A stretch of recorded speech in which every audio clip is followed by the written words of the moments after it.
എല്ലാ നല്ലവരായ ഇൻവെസ്റ്റേഴ്സിനും എല്ലാ ട്രേഡേഴ്സിനും മറ്റൊരു വീഡിയോയിലേക്ക് ഹാർദവമായ സ്വാഗതം. ഒരു ധനികനായ മനുഷ്യന് അസഹ്യമായി കണ്ണിനു വേദന ഉണ്ടായി. അദ്ദേഹം പല ഡോക്ടർമാരെയും കാണിച്ചിട്ടും അസുഖത്തിന് ഒരു കുറവും വന്നില്ല. കുറെ മരുന്നുകൾ അദ്ദേഹം കഴിച്ചെങ്കിലും വേദനയ്ക്ക് ഒട്ടും കുറവ് വന്നില്ല. ദിവസം ചെല്ലും തോറും അദ്ദേഹത്തിന്റെ കണ്ണിന്റെ വേദന കൂടിക്കൂടി വന്നു. അങ്ങനെ ഒരു നാൾ ഇത്തരം അസുഖങ്ങൾ ചികിത്സിക്കുന്ന ഒരു സന്യാസിയുടെ അടുക്കൽ ഈ ധനികൻ എത്തിപ്പെട്ടു. തൻ്റെ അസുഖത്തിൻ്റെ കാര്യം ആ സന്യാസിയോട് പറഞ്ഞു. ആ സന്യാസി ആ അസുഖത്തിൻ്റെ കാര്യം പിടികിട്ടി. സന്യാസി അയാളോട് പറഞ്ഞു, നിങ്ങൾ ഇനി കുറച്ചു നാളത്തേക്ക് പച്ച നിറങ്ങളിലുള്ളതു മാത്രമേ നോക്കാവൂ, വേറെ ഒരു നിറങ്ങളിൽ നോക്കരുത്. ഇത് കേട്ട് ആ ധനികനായ മനുഷ്യൻ വളരെ ആശ്ചര്യത്തോടെ അത്ഭുതത്തോടെ വീട്ടിലേക്ക് മടങ്ങി. ഇത്തരം വിചിത്രമായ ചികിത്സ അയാൾക്ക് ആശ്ചര്യം തോന്നി. എങ്കിലും തൻ്റെ കണ്ണിന് വേദന എങ്ങനെയെങ്കിലും കുറയണമെന്ന് വിചാരിച്ചു. അങ്ങനെ ചെയ്യാം എന്ന് അയാൾ വിചാരിച്ചു. വീട്ടിൽ ചെന്ന അയാൾ അദ്ദേഹത്തിൻ്റെ ആ വീട് മുഴുവൻ പച്ച നിറമാക്കി. വീട്ടിൽ ഉള്ള സാധനങ്ങൾ ഉൾപ്പെടെ നോക്കുന്ന സാധനങ്ങളെല്ലാം പച്ച നിറമാക്കി. അങ്ങനെ അയാളുടെ ആ ചികിത്സ തുടങ്ങി. കുറച്ച് ദിവസങ്ങൾക്ക് ശേഷം ആ സന്യാസി അയാളുടെ വീട്ടിൽ എത്തിപ്പെട്ടു, ഈ ധനികന്റെ വീട്ടിൽ. അപ്പോൾ അവിടെ ഉള്ള വീടും വീട്ടിലെ സാധനങ്ങളും ഉൾപ്പെടെ സകലമാന വസ്തുക്കളും പച്ച നിറമായത് കണ്ടിട്ട് സന്യാസി അത്ഭുതപ്പെട്ടു. എന്നിട്ട് അദ്ദേഹം ചോദിച്ചു, ധനികനോട് ചോദിച്ചു, എന്താണ് ഇങ്ങനെ സംഭവിച്ചത് എന്ന്. അപ്പോൾ ധനികൻ സന്യാസിയോട് പറഞ്ഞു, അങ്ങല്ലേ പറഞ്ഞത് പച്ച നിറം മാത്രമേ കുറച്ച് നാൾ നോക്കാവൂ എന്ന്. അതിലെ ഞാൻ നോക്കുന്ന എല്ലാ സാധനങ്ങളും പച്ച നിറം അടിച്ചു എന്ന്. അപ്പോൾ സന്യാസി പുഞ്ചിരിച്ചുകൊണ്ട് ധനികനോട് പറഞ്ഞു, നിങ്ങൾക്ക് ഈ ലോകം മുഴുവൻ പച്ച നിറമാക്കി മാറ്റാൻ കഴിയുമോ? ഒരിക്കലുമില്ല. നിങ്ങൾക്ക് അതിനു പകരം വെറും ഒരു പച്ചക്കണ്ണട വാങ്ങി വെച്ചാൽ പോരെ. ആ കണ്ണടയ്ക്ക് പകരം ഇത്രയും പണം ചെലവാക്കി എല്ലായിടത്തും പച്ച നിറം ആക്കേണ്ടതുണ്ടോ? തുടർന്ന് ആ സന്യാസി പറഞ്ഞു, ഈ ലോകമോ ലോകത്തിന്റെ രൂപമോ മുഴുവൻ നമ്മുടെ രീതിയിലാക്കാൻ ശ്രമിക്കുന്നത് വിഡ്ഢിത്തരമാണ്. പകരം സ്വയം മാറാൻ ശ്രമിക്കുക. നമ്മുടെ കാഴ്ചപ്പാടാണ് മാറേണ്ടത്. നമ്മുടെ കാഴ്ചപ്പാടിൽ കൂടി നോക്കുമ്പോൾ ലോകം നമ്മുടെ മുൻപിൽ നമ്മൾ ആഗ്രഹിക്കുന്നത് പോലെ തെളിഞ്ഞു കാണും. ഇത് പലപ്പോഴും എല്ലാവർക്കും ബാധകമാണ്. നമ്മുടെ കാഴ്ചപ്പാടൊന്ന് മാറ്റി നോക്കൂ. അത് പല കാര്യങ്ങളിലും നമ്മൾക്ക് പരിഹാരമായി കാണും. പ്രത്യേകിച്ച് നമ്മളെ ഇൻവെസ്റ്റേഴ്സും അല്ലെങ്കിൽ ട്രേഡേഴ്സും ആയവർക്ക്. കാരണം എല്ലാ സമയത്തും നമുക്കൊരു ട്രേഡിംഗ് എൻട്രി അല്ലെങ്കിൽ ട്രേഡിംഗ് ബൈ ഓപ്പർച്യൂണിറ്റി നമുക്ക് ലഭിക്കില്ല. പക്ഷെ അത് ലഭിക്കേണ്ട സമയത്ത് ലഭിക്കും എന്ന് നമ്മൾ ഉറച്ചു വിശ്വസിക്കുക. ആ ലഭിക്കുന്ന സമയത്ത് നമ്മൾ അതിൽ എക്സിക്യൂട്ട് ആവാനായിട്ട് ശ്രമിക്കുക. നമ്മൾ ഇന്നത്തെ വീഡിയോയിൽ നമ്മൾ 3 ഷെയർസിനെ കുറിച്ചാണ് സംസാരിക്കാൻ പോകുന്നത്. അതായത് 100 രൂപയിൽ താഴെ വിലയുള്ള 3 ഷെയർസ്. അപ്പോൾ ആദ്യം പറയുന്നതാണ്, ഇതൊരു ബൈ സെൽ റെക്കമെൻഡേഷൻ അല്ല എന്ന് വിനീതമായി പറയുകയാണ്. ഇതിൻ്റെ ലെവൽസ് നമുക്ക് ശ്രദ്ധിക്കാം. ഏത് ലെവൽസ് കഴിഞ്ഞാലാണ് ഇത് കയറുക, അല്ലെങ്കിൽ ഏത് ലെവൽസിന് താഴേക്ക് വന്നാലാണ് ഈ ഷെയറിൽ റിസ്ക് ഉള്ളത് എന്ന് പരിചയപ്പെടുത്താനുള്ള ഒരു എഡ്യൂക്കേഷൻ വീഡിയോ ആയിട്ട് മാത്രം ഇതിനെ കാണുക.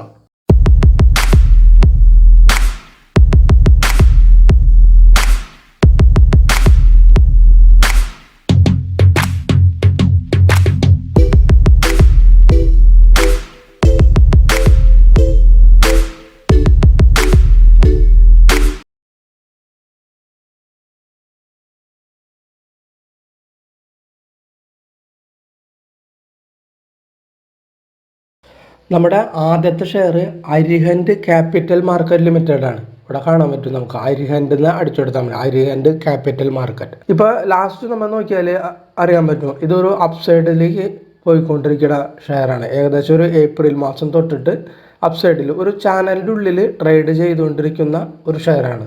ഓക്കെ, വേണ്ട, ഒരു ചാനലിൻ്റെ ഉള്ളിൽ ട്രേഡ് ചെയ്തുകൊണ്ടിരിക്കുന്ന ഒരു ഷെയറാണ്. അതുകൂടാതെ അത്യാവശ്യം തരക്കേടില്ലാത്ത വോളിയവും ജനറേറ്റ് ചെയ്തിട്ടുണ്ട്. അതുകൂടാതെ ലാസ്റ്റ് ട്രേഡിംഗ് ഡേയ്സിൽ നല്ല വോളിയവും ഉണ്ടായിട്ടുണ്ട്. ഇവിടെ ഇൻട്രാഡേ ചാർട്ട് പാറ്റേണിൽ നമുക്ക് അത്രയും കാര്യങ്ങളാണ് നമുക്ക് കാണാനായിട്ട് കാണുന്നത്. ഒരു 88 രൂപയുടെ ഷെയറാണിത്. ഇവിടെ 88 രൂപയുടെ ഷെയറാണ്. 88 രൂപ വരെ ഷെയറാണിത്. ഇനി ഇതിൻ്റെ വീക്കിലി ചാർട്ടിലേക്ക് ഒന്ന് പോയി നോക്കാം. നമുക്ക് വീക്കിലി ചാർട്ടിലേക്ക് നമുക്ക് കാണാൻ വേറെ മറ്റു വസ്തുതകൾ കാണാൻ കഴിയുന്നുണ്ടോ എന്ന് നോക്കാം. അപ്പോൾ ഇതാണ് നമ്മുടെ ഒരു വീക്കിലി ചാർട്ട്. വീക്കിലി ചാർട്ടിൽ നമുക്ക് ക്ലിയർ കട്ടായിട്ടുള്ള റെസിസ്റ്റൻസ് സോണാണ് ഇവിടെ ബ്രേക്ക് ചെയ്ത് നിൽക്കുന്നത്. ഇവിടുത്തെ റെസിസ്റ്റൻസ് സോൺ ബ്രേക്ക് ചെയ്ത് നിൽക്കുന്നു. ഇവിടെ സ്റ്റോക്ക് അപ്സൈഡിലേക്ക് പോയിക്കൊണ്ടിരിക്കുന്നു. ഇവിടുത്തെ റെസിസ്റ്റൻസ് ഉണ്ട്. അത് മിക്കവാറും ഇത്രയും വോളിയം ഇവിടെ ഉള്ളതുകൊണ്ട് ആ റെസിസ്റ്റൻസ് ബ്രേക്ക് ചെയ്ത് പോകാനായിട്ട് ഒരു ബുദ്ധിമുട്ടും ഈ സ്റ്റോക്കിന് ഉണ്ടാവാൻ സാധ്യത ഇല്ല.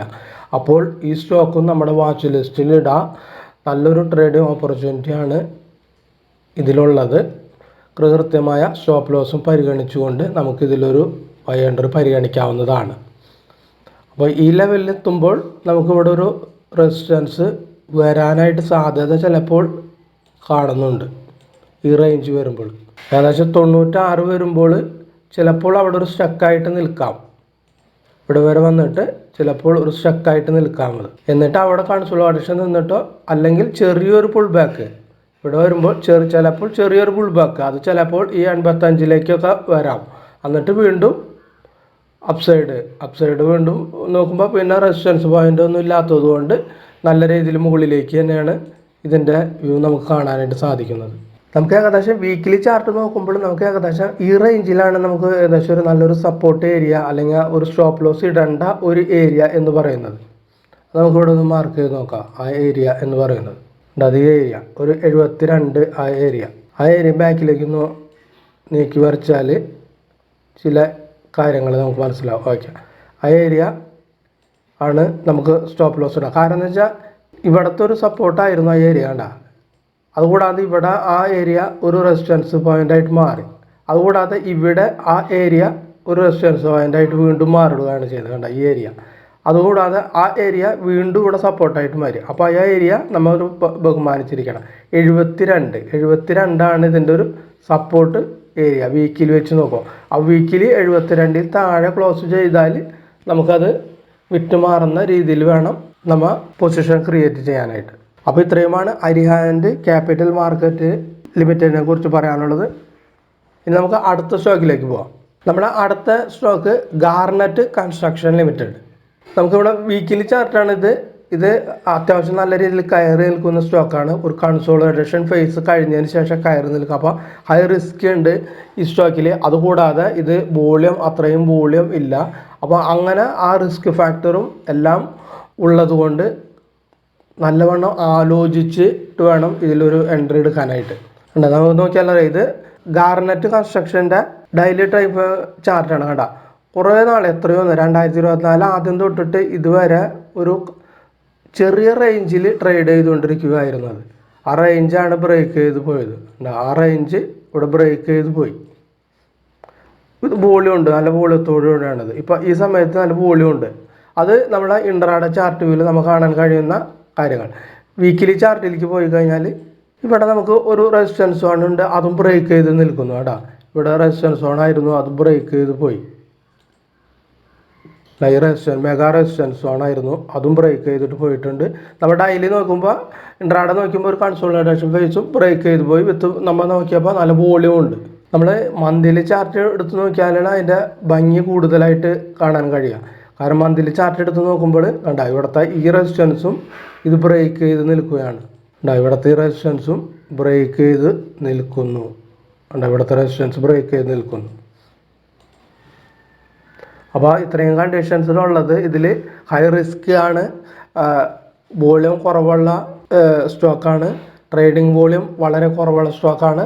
അതുകൂടാതെ ഇത്രയും കയറി നിൽക്കുന്നു. പക്ഷേ ഈ കണ്ടീഷൻസ് എല്ലാം ഉണ്ട്. അപ്പോൾ ഓടിച്ചെന്നതിൽ ഒരിക്കലും ട്രേഡ് ചെയ്യേണ്ട കാര്യമില്ല. നോക്കിയും കണ്ടും മാത്രം ചെയ്യുക. അതായത് നോക്കിയും കണ്ടും എന്ന് പറയുമ്പോൾ ഒരു ചെറിയ പുൾ ബാക്ക് വരുമ്പോഴോ അല്ലെങ്കിൽ ഒരു ചെറിയ കൺസോളിഡേഷൻ വന്നതിന് ശേഷം എൻട്രി എടുക്കുന്നതായിരിക്കും ഉത്തമം. പക്ഷേ ഇത് വാച്ച് ലിസ്റ്റിൽ ഇടുക തീർച്ചയായിട്ടും. ഇത് നമുക്ക് എന്തെങ്കിലും ഗുണം ചെയ്യാതിരിക്കില്ല ഈ സ്റ്റോക്ക്. നമുക്ക് അടുത്ത സ്റ്റോക്കിലേക്ക് പോകാം. നമ്മുടെ അടുത്ത share phonics international limited. BSE മാത്രം ട്രേഡ് ചെയ്യുന്ന സ്റ്റോക്കാണത്. നമുക്ക് ഇവിടെ നോക്കിയാൽ അറിയാതെ ഇത് ഇൻട്രാഡേ ചാർട്ടാണ്. അതിൻ്റെ ഒരു കൺസോളിഡേഷൻ ഫേസിൽ തന്നെ ആയിരുന്നു വേണ്ട. അതുകൂടാതെ ഇവിടെ മേജർ റെസിസ്റ്റൻസുമാണ് ഉണ്ടായിരുന്നു. നമുക്കത് രണ്ടൊന്ന് മാർക്ക് ചെയ്ത് നോക്കാം. ഇതൊരു മേജർ റെസിസ്റ്റൻസ് സോൺ ആയിരുന്നു. ആ സ്റ്റോൺ വിത്ത് വോളിയത്തോടുകൂടി കയറിപ്പോയി. അതുകൂടാതെ ഒരു കൺസോളിഡേഷൻ ഫേസിൽ തന്നെ ആയിരുന്നു ഇത്. കണ്ടാ, അത്രയുമാണ് ഇൻട്രാഡേ ചാർട്ട് വ്യൂവിൽ നമുക്ക് കാണാൻ കഴിയുന്നത്. ഇനി നമുക്ക് ഇതിൻ്റെ ഒരു വീക്കിലി ചാർട്ട് വ്യൂവിൽ നമുക്ക് കാണാൻ പറ്റിയ കാര്യങ്ങൾ വല്ലതും ഉണ്ടോ എന്ന് നമുക്ക് പരിശോധിക്കാം. ഇതാണ് ഫോണിക്സ് ഇൻ്റർനാഷണൽ ലിമിറ്റഡിൻ്റെ ഒരു മന്ത്ലി ചാർട്ടാണ്. മന്ത്ലി ചാർട്ടിൽ നമ്മൾ നോക്കിയാൽ കൃത്യം റെസിസ്റ്റൻസ് സോൺ ബ്രേക്ക് ചെയ്ത് നിൽക്കുകയാണ്. കണ്ടാ, കൃത്യം റെസിസ്റ്റൻസ് സോൺ ബ്രേക്ക് ചെയ്ത് നിൽക്കുന്നു. അപ്പോൾ ഇത് നമ്മളെ വാച്ച് ലിസ്റ്റിൽ ഇടുക. പക്ഷേ ഇപ്പോൾ ഓടിച്ചെന്ന് ഇതിൽ ട്രേഡ് എടുക്കേണ്ട കാര്യമില്ല. കാരണം ഇത് ഇത്രയും കയറി നിൽക്കുന്നതാണ്. നമുക്ക് ഇൻട്രാഡേ നമ്മൾ നോക്കിയാൽ അറിയാം, നല്ല രീതിയിൽ കയറി നിൽക്കുന്ന സ്റ്റോക്കാണ്. പക്ഷേ നമുക്കിതിൻ്റെ ഒരു നല്ലൊരു ഓപ്പർച്യൂണിറ്റി വരുമ്പോൾ നമ്മളിത് അനുസരിച്ച് ചെയ്യാം. കാരണം ഇവിടെ നല്ല രീതിയിൽ കയറി നിൽക്കുന്നുണ്ട്. നമുക്കൊരു പുൾ ബാക്ക്, ഒരു 55 ഒരു പുൾ ബാക്കോ അല്ലെങ്കിൽ ഒരു കൺസോളിഡേഷൻ നടന്നതിന് ഇവിടെ ഒരു പുൾ ബാക്ക് നമുക്ക് കിട്ടുകയാണെങ്കിൽ നമുക്ക് ഇവിടെ ഒരു ബൈ എൻട്രി പരിഗണിക്കാവുന്നതാണ്. അങ്ങനെ ഇവിടെ ബൈ എൻട്രി നമുക്ക് കിട്ടിക്കഴിഞ്ഞാൽ നമുക്ക് ഇവിടെ ഒരു 45 സ്റ്റോപ്പ് ലോസിങ് കൂടി വെക്കാം. അതല്ല, ഇവിടെ നമുക്കൊരു കൺസോളിഡേഷൻ ഫേസ് വന്നിട്ട് ഒരു അപ്സൈഡ് കിട്ടുകയാണെങ്കിൽ അവിടെ നമുക്കൊരു ബൈ എൻട്രി ആണ് ഇതിൽ അഭികാമ്യമുള്ളത്. ഈ രണ്ട് പോസിബിലിറ്റിയിലൂടെ ബൈ എൻട്രി. അല്ലാണ്ട് ഇപ്പോൾ ഒരു ബൈ എൻട്രി എടുത്തു കഴിഞ്ഞാൽ നമുക്ക് റിസ്ക് ഫാക്ടർ കൂടുതലാണ്. അപ്പോൾ ഇത് വാച്ച് ചെയ്തുകൊണ്ടിരിക്കുക, ഈ സ്റ്റോക്ക് നമ്മുടെ വാച്ച് ലിസ്റ്റിൽ ഇടുക. അപ്പോൾ ഇതാണ് അടുത്ത ആഴ്ചയിലേക്ക് നമ്മൾ നോക്കി വെക്കേണ്ട 3 ഷെയർസ്. ഈ വീഡിയോ നിങ്ങൾക്ക് എല്ലാവർക്കും ഇഷ്ടപ്പെട്ടു എന്ന് കരുതുന്നു. ഇഷ്ടപ്പെട്ടിട്ടുണ്ടെങ്കിൽ മറ്റുള്ള സുഹൃത്തുക്കൾക്ക് ഫോർവേഡ് ചെയ്യാനുള്ള ഒരു സന്മനസ്സും കൂടി കാണിക്കണം. ഒപ്പം നിങ്ങൾ ഒരു ചെറിയ സബ്സ്ക്രൈബും നൽകണമെന്ന് വിനീതമായി അഭ്യർത്ഥിക്കുകയാണ്.